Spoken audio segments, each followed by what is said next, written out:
saya Lutfi Azara dari Prodi S1 Kebidanan, NIM akhir 15. Pada video kali ini kita akan belajar tentang biolistrik. Sebelumnya, saya akan menjelaskan tentang pengertian biolistrik.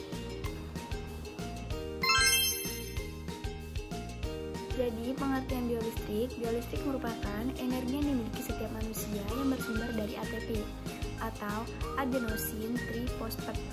Kemudian, ATP itu dihasilkan oleh mitokondria melalui respirasi sel. Dan sel-sel mampu menghasilkan potensial listrik yang merupakan lapisan tipis muatan positif pada permukaan luar dan lapisan tipis muatan negatif pada permukaan dalam.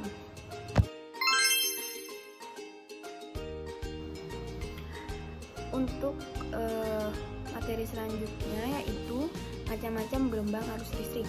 Jadi, macam-macam gelombang arus listrik itu ada 9 macam-macam gelombang arus listrik.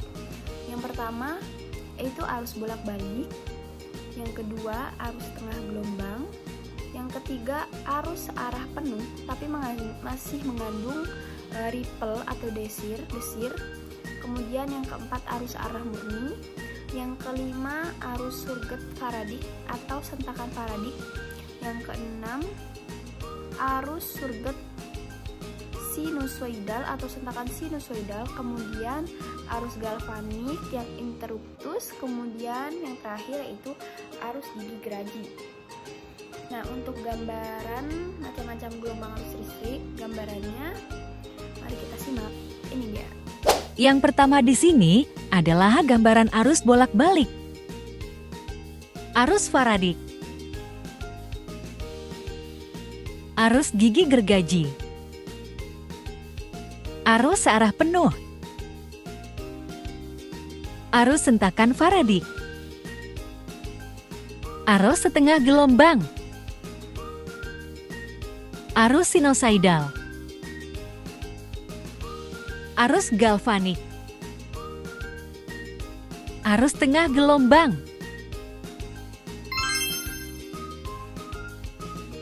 Nah, tadi kan kita sudah membahas tentang macam-macam gelombang kan. Sekarang kita akan membahas tentang isyarat kelistrikan tubuh. Untuk pembahasannya, mari kita simak. Nah, untuk pembahasan isyarat kelistrikan tubuh, itu kan ada 7. Yang pertama itu EMG atau elektromiogram. Elektromiogram atau EMG adalah sebuah tes yang mengukur aktivitas listrik dari otot atau sekelompok otot. Jadi, sebuah EMG dapat mendeteksi aktivitas otot abnormal listrik karena penyakit dan kondisi neuromuskuler. Nah, sistem kerjanya EMG yaitu otot diladeni banyak unit motor. Suatu unit motor terdiri dari cabang tunggal neutron atau saraf. Dari otak atau medula spinalis ada 25 sampai 2000 serat otot atau sel dihubungkan dengan saraf via motor end plate, sehingga potensial istirahat yang melewati serat otot serupa dengan potensial istirahat yang melewati serat saraf. Oleh sebab itu, gerakan otot berkaitan dengan satu potensial aksi yang merambat sepanjang akson dan diteruskan ke serat otot. Kemudian, melalui motor end plate, sistem kerja EMG adalah beberapa serat otot, yaitu elektroda permukaan diletakkan pada permukaan kulit dengan tujuan mengukur isyarat listrik dari sejumlah unit motoris. Jadi, sebuah elektroda jarum konsentris dimasukkan ke dalam kulit untuk mengukur aktivitas unit motoris tunggal. Nah, untuk contoh alat EMG atau elektromiogram ada di sini. Ini dia. Yang kedua yaitu elektroneurogram atau bisa disebut dengan ENG. Jadi, pengertian ENG atau elektroneurogram adalah sebuah alat untuk mengukur kelistrikan saraf yang dapat menghasilkan data kelistrikan. Jadi, sistem kerja sebuah elektroneurogram biasanya diperoleh dengan menempatkan elektroda di jaringan saraf. Aktivitas listrik yang dihasilkan oleh neuron dicatat oleh elektroda dan dikirim ke sistem akuisisi yang biasanya memungkinkan untuk memvisualisasikan aktivitas neuron. Setiap garis vertikal di elektromiogram trauneogram merupakan salah satu potensial aksi saraf.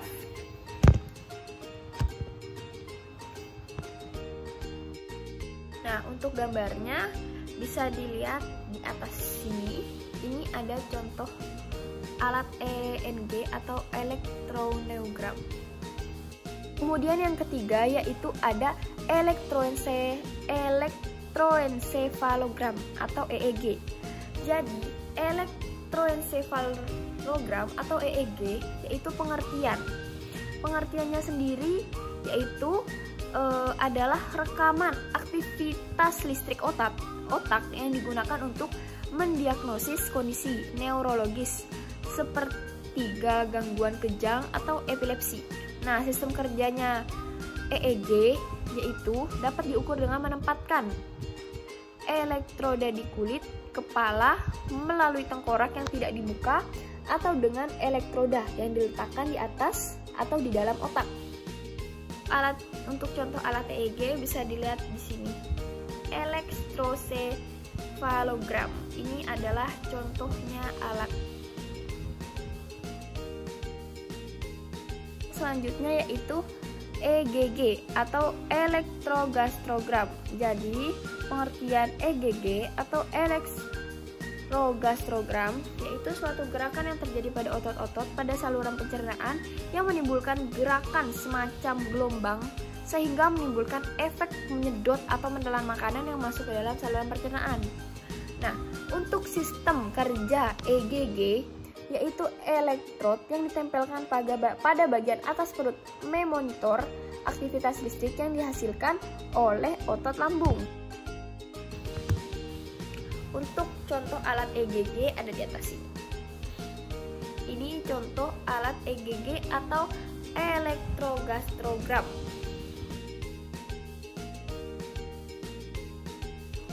Nah, untuk selanjutnya yaitu EKG atau elektrokardiogram.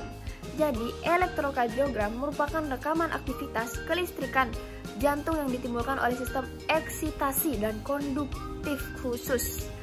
Jadi, sistem kerja EKG, mekanisme kerja elektrokardiogram itu ditentukan hasil catatan aktivitas elektris sel otot jantung. Jadi, pada sel otot jantung ada darah penyebaran impuls atau vektor saat jantung berkontraksi, yaitu depolarisasi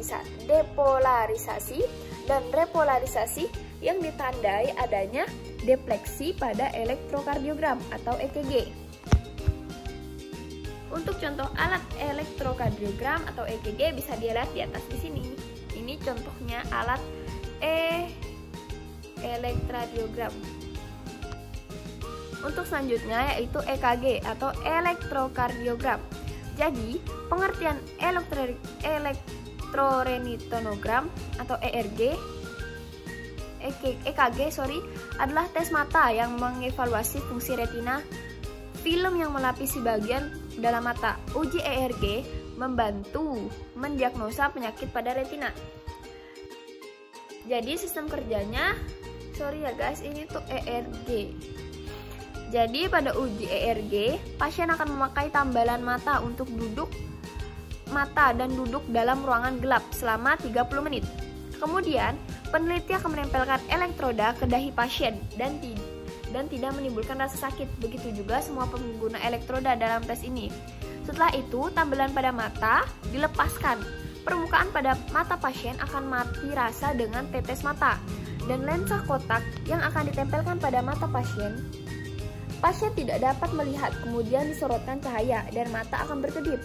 Yang berkedip adalah lensa kotak pada mata ketika disorot cahaya. Untuk contoh alat elektroretinogram ada di sini. Ini adalah contoh alatnya. Untuk yang terakhir yaitu EOG.